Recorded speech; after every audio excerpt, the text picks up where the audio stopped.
What's up, Roma fans? We got a lot to talk about today. We didn't talk about Cagliari the last game. We're going to talk a little bit about the transfer market right after, and then we'll talk about tomorrow's game against Torino. So first things first, let's go through the positives of the Cagliari game because there wasn't many. Fazio was a brick wall. Manolis was good. The center backs are starting to become our best assets, which is a little bit weird because defending was our biggest issue for the longest time, especially under Spalletti. We were scoring a lot of goals but couldn't keep the ball out of the net. So Fazio, a complete beast, scoring the winner, getting it done. We needed that win really badly. A tie would have been horrible for the season.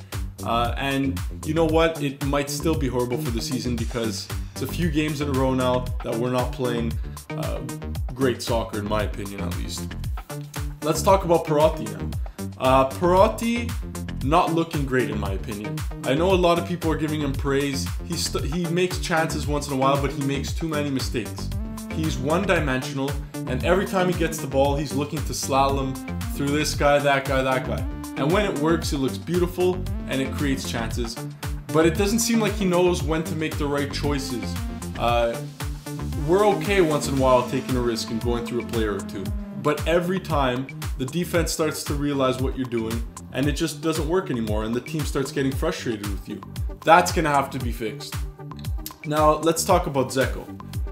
Dzeko, not scoring for a while now, and that's not what's worrying me. What's worrying me is that you can tell something's wrong with him. He's walking back just about every single time the ball comes back in our end. At the beginning of the season, it was like a reborn Dzeko. He was running back, being aggressive. I was like, wow, where was this guy last year? And guess what? He's not here anymore. So that's unfortunate. He's just looking lazy, basically. But anyways, let's talk about Schick. Schick wasn't as, I guess, impactful as most had hoped, but I thought he played pretty well. He made some mistakes. Sometimes he took a touch too many, this and that. But he was, I mean, if you saw how he was sweating compared to Dzeko, the guy was busting his butt out there, and he was working really hard. And that's more we can say about a lot of the players, unfortunately. So let's not talk too much about Cagliari. It's in the past, and to be honest with you, the more I talk about it, the more I get upset. So let's just move on. Now, the transfer market. There's not much to say here because we got a few rumors. It's a while now that we've been talking about the right back Versalico from Atletico. I don't know how much truth there is to that because a lot of teams are looking after him. Is it something that we need to discuss heavily right now? Probably not. We bid about 12 million bucks for some Croat midfielder who's supposed to bring some creativity to our midfield. Is that true? I don't know. Not too sure that we would go get a 20-year-old when we're looking for a push of the last half of the season. I don't think a 20-year-old, no matter how good he is necessarily going to be the best risk. But we'll see what happens. So basically, there's nothing really concrete that we should talk about, in my opinion at least. There are other rumors, but let's not talk about rumors. Let's talk about things that start seeming legit. So now, let's get to our game tomorrow against Torino. So, Torino, before the Cagliari game, I was thinking was going to be a tough game. Now I'm thinking, well, we're going to win this game. And let me tell you why. After that last performance and the performances before, we're going to need a message, in my opinion. We're going to need to send a huge message to the rest of the league because we're playing Juve Saturday, and if our confidence is not at its peak, look for that to be a very tough game for Roma. It's true, Juve is not at the peak of their powers right now, but neither are we. And we were not too long ago, but not right now. So we're going to have to get out of that slump. We're going to have no Kolarov, which is a big loss, but let's see. Let's see what happens now. Is Emerson Palmieri coming back? Is he going to be playing? I would hope so. If not, look to see Bruno Perez on the left flank. Now, this is a very big game for Bruno Perez because, to me, if this guy doesn't start or play a decent amount of this game, I'm not thinking he's here much longer. He may be gone in January. or Feb. We don't know, but that's what I would say, because we got this right back who we put quite a bit of money into, and you know, now we're playing against this old team. Who better to play than him? Even if it's at left back. If he doesn't play this game, guys, after Florenzi played the last one and will most likely be playing Juve, don't look for Bruno Perez to be there much longer. So Dzeko will be starting. I guess that's not a huge shock.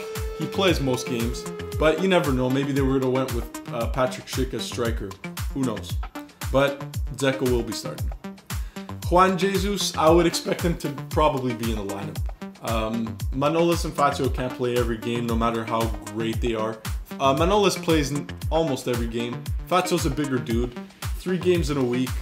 I don't know. Not too sure. It would be nice to see them together, just because we have one of the best center back partnerships this year. It's weird to say, because if you look at the names, Manolas has a bigger name, but if you look at Fazio, I'm sure a lot of people don't have such a great impression of him. So maybe Juan Jesus will be in there. I hope so. Not because I don't like the other two, but just because we need to get him some minutes. We can't just become too reliant on those two guys. So basically, those are the changes that I expect. The midfield, maybe we'll see Gonalons. Not impressing me up until now. Definitely not a great replacement for De Rossi, but De Rossi making a lot of mistakes of his own this year. So it's going to be interesting. I expect Alisson to stay in goal. He's been just a freaking wall for us. One of my favorite players of the year by far. Now, the winger situation is going to be a little bit weird. Perotti could play, El Shaarawy could play, Schick can play. So what I expect to see is the guys, or at least the main guy that we're counting on for Juve, won't be playing this game, or at least starting. So let's say in practice, Di Francesco's coming up with a game plan and it revolves heavily around Patrick Schick. Don't expect him to play Torino. I would expect either El Shaarawy or Perotti to be that guy. I don't think it's going to be Schick, but I wouldn't be surprised if Schick started that game as well. So we'll see something like a Perotti Schick against Juve, or an El Shaarawy Schick. Or maybe Perotti and El Shaarawy, because that worked out great against Chelsea. So we'll see what happens. It depends if we're thinking more attacking or defending, because Garrison is always an option too at that right wing. And he doesn't bring as much going forward, but works hard, gets back. He's more of a midfielder, so he's got those abilities to help us back there. So that's basically it for this week. For those of you who are new, I suggest subscribing. We got Juve coming up. That will be the next video. So, I mean, why not, right? It's one of the biggest games of the year. If we lose, then I don't expect us to have an amazing season.